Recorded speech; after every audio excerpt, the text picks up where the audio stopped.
কানুনি সকল ব্যবস্থা জাতীয় সংসদে আলাপ আলোচনার মাধ্যমে গ্রহণ করা হবে ইনশাআল্লাহ।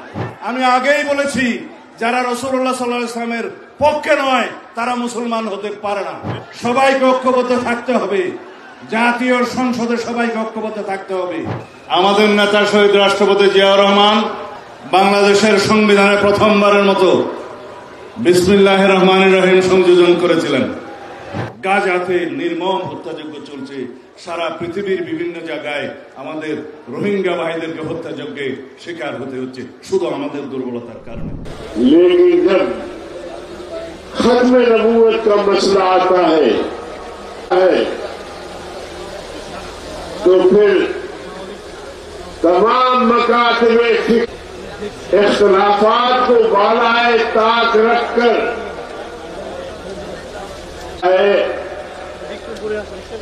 और यहां भी मुझे बताया गया, मगर आज का इज्तिमा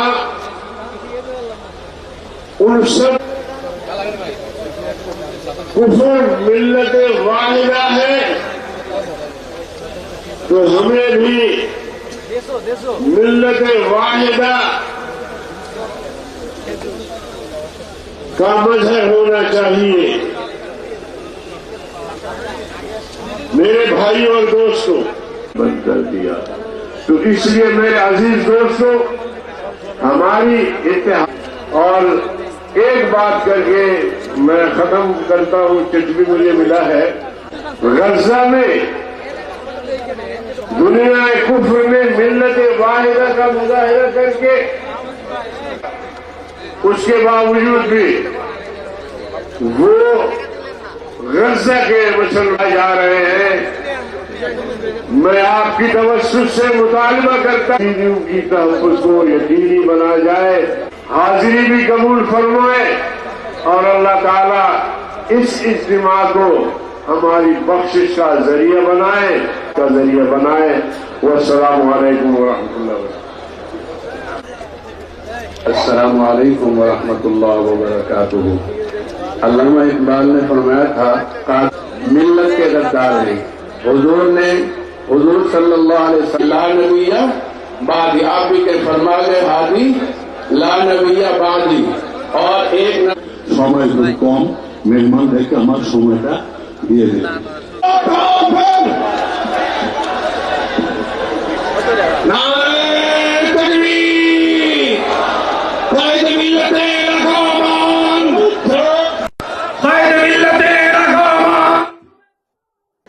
খতমে নবুয়ত মহাসম্মেলনের সম্মানিত সভাপতি পীরে মধুপুর হযরত মাওলানা আব্দুল হামিদ সাহেব দামাত বারাকাতুহু, উপস্থিত প্রধান অতিথি বাংলাদেশের হেফাজতে ইসলামের সম্মানিত আমির, আমাদের সকলের মুরব্বী আল্লামা হযরত মহিবুল্লাহ বাবুনগরী দামাত বারাকাতুহু, হাজির পাকিস্তান, হিন্দুস্তান আর বাংলাদেশের মশহুর হযরত উলামায়ে কিরাম,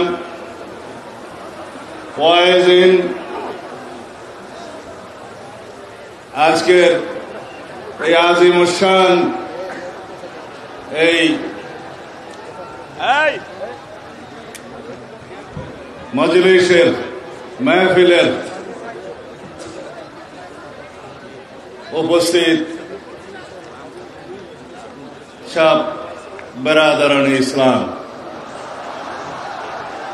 আসসালামু আলাইকুম ওয়া রাহমাতুল্লাহ। আপনারা যে শান্তিপূর্ণ সমাবেশের আয়োজন করেছেন এবং শান্তিপূর্ণভাবে আজকে এখানে সবার বক্তব্য শুনছেন, মুগ্ধ হয়ে গিয়েছি। এই শৃঙ্খলা, এই শান্তিপূর্ণ শোনার মতো মানসিকতা আপনাদের দিলে কি গুজরেছে আমি জানি। আপনাদের সাথে একাত্মতা প্রকাশ করার জন্য এখানে এসেছি। তার আগে কিছু কথা। আমি বাংলাদেশ জাতীয়তাবাদী দলের একজন কর্মী। আমাদের নেতা শহীদ রাষ্ট্রপতি জিয়াউর রহমান বাংলাদেশের সংবিধানে প্রথমবারের মতো বিসমিল্লাহির রহমানির রহিম সংযোজন করেছিলেন। বহাল আছে, অনেকে এটা সরিয়ে দেওয়ার চেষ্টা করেছিল, পারে নাই। কিন্তু যেটা বহাল নাই, রাষ্ট্র পরিচালনার মূলনীতি হিসাবে আমরা যেটা সংযোজন করেছিলাম, শহীদ রাষ্ট্রপতি জিয়াউর রহমান মহান আল্লাহর উপর আস্থা এবং বিশ্বাস সংবিধানের প্রস্তাবনায় ছিল এবং রাষ্ট্র পরিচালনার মূলনীতিতে ছিল। অনুচ্ছেদ 8-এর মধ্যে সেটা তুলে দেওয়া হয়েছে, আপনারা জানেন। আপনারা কি চান সেটা আমরা পুনর্বহাল করি? আওয়াজ তো কম। আপনারা চান সেটা পুনর্বহাল হোক? ইনশাআল্লাহ সেটা আমরা পুনর্বহাল করব। আমাদের এখানে বিদেশি মেহমানরা যারা বলেছেন আল্লামা ইকবালের শের বলে গিয়েছেন। আমি তো আমাম, আপনারা শুনেছেন কোরআনের বাণী, ওমা আরসালনাকা ইল্লা রাহমাতুল লিল আলামিন। রাসূলুল্লাহ সাল্লাল্লাহু আলাইহি ওয়াসাল্লামকে সারা বিশ্ব ব্রহ্মাণ্ডের রহমত রূপে রব্বুল আলামিন প্রেরণ করেছেন। আমরা মুসলমান, আমরা লা ইলাহা ইল্লাল্লাহ মুহাম্মদুর রাসূলুল্লাহকে বিশ্বাস করি। রাসূলুল্লাহ সাল্লাল্লাহু আলাইহি ওয়াসাল্লাম বলে গিয়েছেন, আমি আখেরি নবী, আমার পরে কোন রাসূল আসবে না, কোন নবী আসবে না। যদি কেউ এর পরে কেউ দাবি করে থাকেন, নিজেকে নবী ঘোষণা করে থাকেন, তাহলে তিনি রাসূলুল্লাহ সাল্লাল্লাহু আলাইহি ওয়াসাল্লামের এই বাণীর মধ্যে নাই।